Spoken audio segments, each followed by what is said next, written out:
नमस्कार। आपका हमारे चैनल पर पुनः स्वागत है। आज का जो सब्जेक्ट लिया गया है वो सब्जेक्ट बहुत बड़ा है और उसके लिए सीरीज़ ऑफ वीडियोस बनाई जाएंगी। उसका नाम है बिज़नेस क्यों फेल होते हैं, रीज़न्स फॉर बिज़नेस फेलियर। तो आज इस सीरीज़ में पहला वीडियो बन रहा है। उसमें हम चर्चा करेंगे नॉन फाइनेंशियल रीज़न्स जिनकी वजह से बिज़नेस फेल होता है। अब देखना यह है कि 10 मिनट की वीडियो में कितने फाइनेंशियल रीज़न्स आ पाते हैं, पर हम आज के सब्जेक्ट में हम नॉन फाइनेंशियल्स ही लेंगे। अब जैसे आपने कोई छोटा बिज़नेस शुरू किया और उसमें स्ट्रगल बहुत करना पड़ता है। शुरू में आपको बहुत स्ट्रगल करना पड़ा होगा। आपने दिन रात एक किया होगा। सुबह 6 बजे घर से निकल गए होंगे, रात को 10 बजे घर आते होंगे और काफ़ी मेहनत की होगी और काफ़ी ज़्यादा शुरू में नुकसान भी हुए होंगे। ये सब झेलने के बाद, और जब आप ये सब झेल रहे थे तब आपके साथ कोई नहीं आया, तब किसी ने नहीं बोला कि भैया मैं आपकी हेल्प कर देता हूँ। कोई दोस्त सामने नहीं आया होगा कि चलो आजकल स्ट्रगल कर रहा है बहुत ज़्यादा तो हम थोड़ी हेल्प कर दें, ऑफिस का काम हम संभाल दें या कुछ ऐसा काम हम कर देना। कोई नहीं आता। सब लोग आपको अकेला छोड़ देते हैं। और कई लोग तो ऐसे होते हैं जो आपके करीबी होते हैं, पर उसमें वो लोग रोड़ा अटकाने का काम करते हैं। वो ये इंश्योर करना चाहते हैं कि आप बिज़नेस में सक्सेसफुल ना हो। फिर एनीवे, तो उसमें उस कड़ी में मेरा ये मानना है कि ये मेरा पर्सनल एक्सपीरियंस है और इसमें हमें कहीं पढ़ाया नहीं गया है। और मैंने बैंक के कैरियर में कई छोटे बिजनेसेस, इनमें से एक कारण जो सबसे ज़्यादा था वो मैं बता रहा हूँ आपको, मैं फेल होते हुए देखे हैं। अच्छा वाला चलता हुआ बिज़नेस फेल हो गया क्योंकि आपने कुछ कर दिया। अब उसमें सबसे मतलब प्रोमिनेंट रीज़न जो है वो ये है कि जब आपका बिज़नेस चल निकला तो आपके रिश्तेदार, आपके दोस्त, उनके बच्चे, they all want to have a piece of the cake.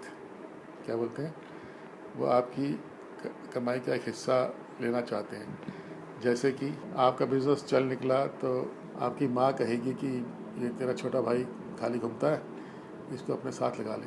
और अगर आपने उसको अपने साथ लगा लिया माँ के कहने पर या किसी और के कहने पर, या कोई दोस्त, करीबी दोस्त आता है कहता है यार मेरा बेटा खाली घूमता है, इसको अपने साथ लगा ले। या कोई और दोस्त आता है कहता है कि मेरे पास काम नहीं है तो मुझे अपने साथ लगा ले, हम तेरा ये काम कर देंगे, वो काम कर देंगे, जो देना हो दे दियो, कोई ऐसी बात नहीं है, पैसे की ऐसी बात नहीं है। सब ऐसी बातें करते हैं।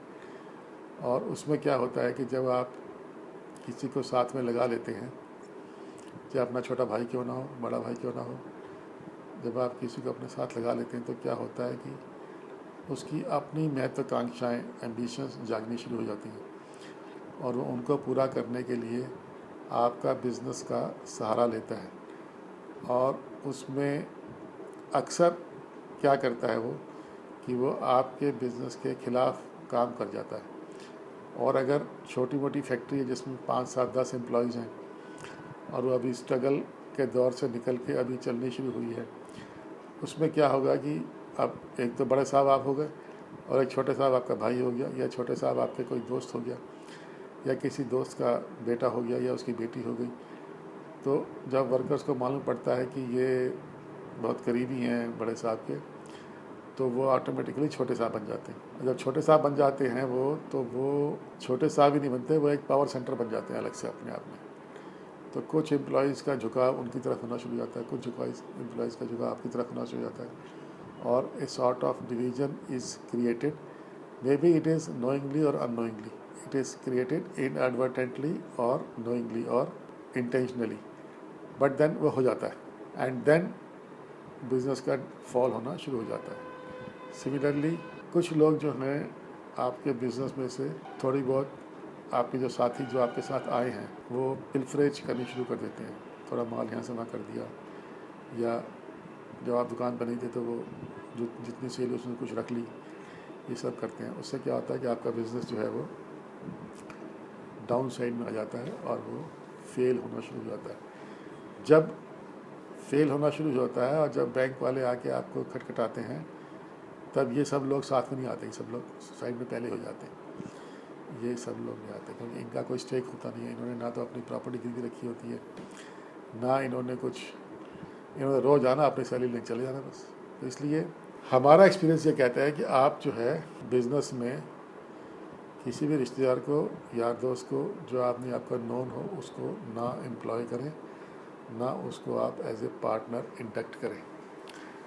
अगर आपने उसको एज ए पार्टनर इंडक्ट कर लिया तो उसमें आपको ये थोड़ा सा सुकून तो है कि जब वो पार्टनर इंडक्ट हुआ है तो अपना कुछ शेयर ऑफ कैपिटल लेके आया। पर अगर वो पार्टनर आपसे ज़्यादा चालाक है तो अपना शेयर वो पहले निकाल लेगा किसी ना किसी पिलफरेज से, और फिर वो तंग करेगा। इसलिए better don't go in for partnership, neither you go in for employment of A close relative. अगर आपको लगता है कि आपका बिज़नेस फ्लरिश हो गया है और आपको उसको चलाने के लिए एम्प्लॉयज़ की ज़रूरत है, तो आप किसी कंसल्टेंट के पास जाइए। आप जाइए naukri.com के पास, आप जाइए इन्फोएज के पास, आप किसी कंसल्टेंट के पास जाइए, उनको बोलो कि मुझे इस तरह का एम्प्लॉय चाहिए। क्या एम्प्लॉय चाहिए आपको कि आपके पास जो है एक, सपोज़ आपकी ग्रॉसरी की दुकान है, तो मुझे एम्प्लॉय चाहिए जो 8 बजे सुबह दुकान पे आ जाए, दुकान में झाड़ू पोछा करे। ये आप यू स्पेसिफाई द जॉब्स, और जो है वो जब झाड़ू पोछा हो जाए, सब कुछ हो जाए, वो सामान तोल के लोगों को दे। He should know how to make measurements, how to weigh, और वो दे और सेल्स करे, सेल्समैन का काम भी करे वो। और जब आपने एम्प्लॉय रखा होता है ना, उसके आपने किसी प्रोफेशनल कंपनी से एम्प्लॉय रखा होता है, तो उसमें आपके पास ऑप्शन होती है, अगर वो हेराफेरी करता है या आपसे बदतमीजी करता है या आपको कस्टमर कंप्लेंट्स आती है उसके बारे में, then you can very well turn him out.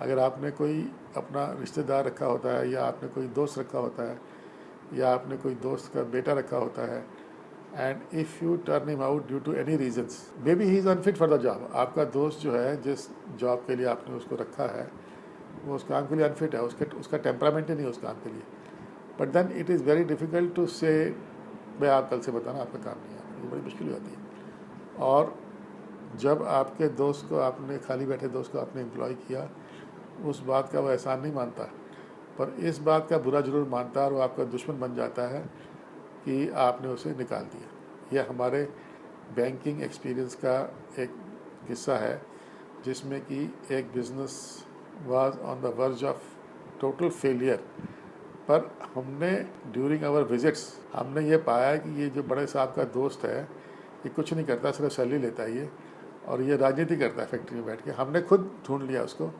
हमने जाके उसको बोला कि आप इस आदमी को कल से निकाल दीजिए, otherwise your business going to fail और हम आपको फर्दर फाइनेंस नहीं करेंगे। तो ये हमारा एक्सपीरियंस का निचोड़ है। इसलिए मैं रिपीट करता हूँ कि कभी किसी ऐसे आदमी को बिज़नेस में ना लगाएं किसी भी कैपेसिटी में जिसको आप निकाल नहीं सकते। इसके पीछे एक कहावत और है कि आप उसी रूम में जाएंगे जिसमें एग्ज़िट अपॉर्चुनिटी होगी।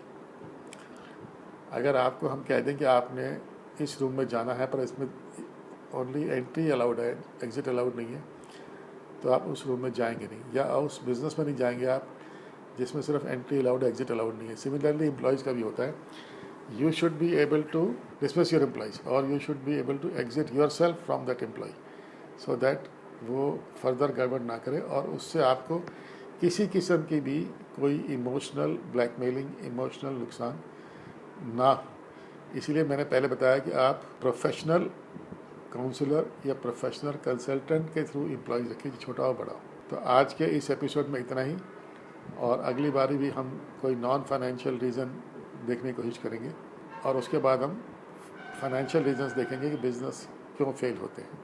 धन्यवाद। जय हिंद।